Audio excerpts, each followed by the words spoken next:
많은 분들이 돈을 모으려면 매달 돈이 지출되는 월세보다는 전세가 유리하다고 생각합니다. 그런데 사실 부동산에 대한 이해가 좀 더 깊어지게 되면 전세보다는 월세가 돈 모으는데 더 유리하다는 걸 깨닫게 됩니다. 전세로 매달 나가는 지출을 줄이면 당연히 돈 모으는데 유리할 것 같은데 오히려 월세가 유리하다고 하니 모순적으로 들릴 수도 있습니다. 물론 전세가 유리한 경우도 있습니다. 전세는 전세자금 대출을 활용할 수 있죠.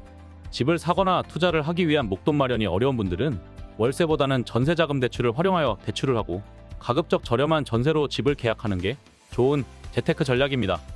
금리에 따라 다르긴 하지만 일반적으로 대출 이자로 나가는 돈이 월세로 내는 돈보다 적을 때가 많기 때문입니다. 즉, 집을 사거나 투자할 수 있는 시드머니가 부족할 때는 전세자금 대출을 이용하여 전세 계약을 하고 지출을 최대한 줄인 후 돈을 모으는 게 우선시 돼야 한다는 거죠. 그리고 그렇게 해서 돈을 어느 정도 모은 상태가 되면 그때부터는 전세 대신 월세를 살아야 합니다. 전세에서 월세로 전환하면 보증금이 남아 목돈을 손에 쥐게 되죠. 목돈을 가지고 있다는 것은 투자할 수 있는 조건을 갖추었다는 뜻입니다. 이제 이 목돈은 전세금으로 묶어두는 것보다는 시드머니로 활용하여 부동산에 투자하는 것이 좋습니다. 참고로 여기서 말하는 투자는 위험성이 높은 투기성 투자가 아닌 안전한 투자입니다. 정상적인 투자를 했다면 월세 비용으로 지출되는 금액보다 부동산의 가격 상승으로 기대할 수 있는 수익이 더 큽니다. 요즘 부동산 시장이 어렵다고는 하지만 장기적으로 보면 부동산은 우상향 해왔고 앞으로도 그런 흐름을 이어갈 가능성이 높습니다. 단기적으로는 월세 비용이 더 크게 느껴질 수 있으나 장기적으로 보았을 때 부동산에 투자해서 남는 시세 차익이 월세로 부담한 금액보다 훨씬 크다는 것을 경험하게 될 것입니다. 월세를 매달 증발해버리는 고정 비용이라고 생각하면 뭔가 좀 아깝고 부담스럽게 느껴질 수도 있습니다. 하지만 조금 생각을 전환해보면 월세는 아무런 의미 없이 증발해버리는 비용이 아닙니다.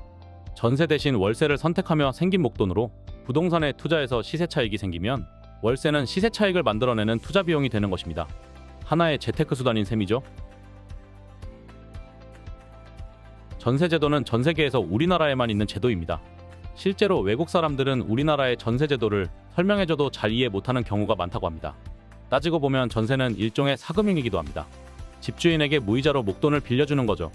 과거 우리나라는 지금처럼 은행을 통한 전세자금 대출이 어려웠기 때문에 사금융이 발달했습니다. 그리고 집에 거주권을 주는 대신 목돈을 빌리는 형태의 전세제도도 생겨났을 거라고 봅니다. 이 전세제도 때문에 갭투자라는 것도 생기게 됩니다. 집주인은 전세를 끼고 적은 돈으로 집을 살 수 있게 되었죠. 그 이후의 역사는 모두 알고 계실 겁니다. 우리나라 부동산 시장은 오랫동안 우상향해왔고 부동산에 투자했던 많은 사람들이 큰 돈을 벌었죠. 부동산에 투자해야 하는 이유는 명확합니다. 일반적으로 근로소득은 자본소득을 넘어서기 어렵기 때문입니다. 우선 근로소득은 몸이 건강해야 하죠. 시간도 많아야 합니다. 또 근로소득은 시간이 갈수록 줄어들 수밖에 없습니다. 하지만 자본소득은 이런 제한이 없습니다.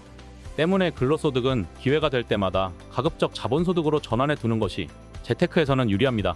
큰 돈을 버는 유명 운동선수들이나 연예인들이 건물을 매입했다는 뉴스 종종 보셨을 겁니다.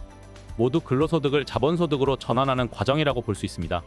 아무리 돈을 많이 버는 사람이라도 언젠가는 은퇴를 하게 되고 소득이 급격하게 줄어듭니다. 하지만 자본소득은 계속 돈을 벌어다 주겠죠. 대부분의 부자들은 이렇게 자본소득을 통해 부를 증식합니다. 당장은 월세가 고정비로 지출되면 뭔가 아깝다는 느낌을 받을 수 있습니다. 하지만 앞서 말했듯 월세를 통해 근로소득을 자본소득으로 전환하는 과정이라고 생각을 전환하는 것이 필요합니다. 전세제도는 임차인이 일정한 목돈을 모으는 중간 과정으로 활용할 때는 유용합니다. 하지만 그 외에는 임대인에게 실익이 매우 크다고 할 수 있습니다. 임차인이 전세금으로 집값의 약 60% 정도를 부담하기 때문에 임대인은 집값의 40%만 부담하고도 집의 소유권을 가질 수 있기 때문입니다. 그래서 전세계약 시 임차인이 임대인을 검증하면서 임대인과 임차인 간 갑을관계가 바뀌는 모습도 종종 연출되곤 하죠. 아무튼 우리나라도 이제 전세제도가 없어지고 월세만 남을 거라는 전망도 많이 있지만 아직까지는 전세를 필요로 하는 수요가 있기 때문에 유지될 것으로 보입니다. 그러나 결론적으로 전세는 임대인의 부를 증식하는 데 도움을 주는 것과 같습니다. 무이자로 목돈을 빌려주는 거죠. 그러니 전세는 처음 목돈을 만드는 과정에서만 활용하고 이후에는 월세로 전환해서 투자를 하는 것이 재테크에 더 유리하다는 점을 기억하시기 바랍니다. 이번 영상은 여기까지입니다. 댓글로 여러분의 의견을 남겨주세요. 구독과 좋아요는 영상 제작에 큰 힘이 됩니다.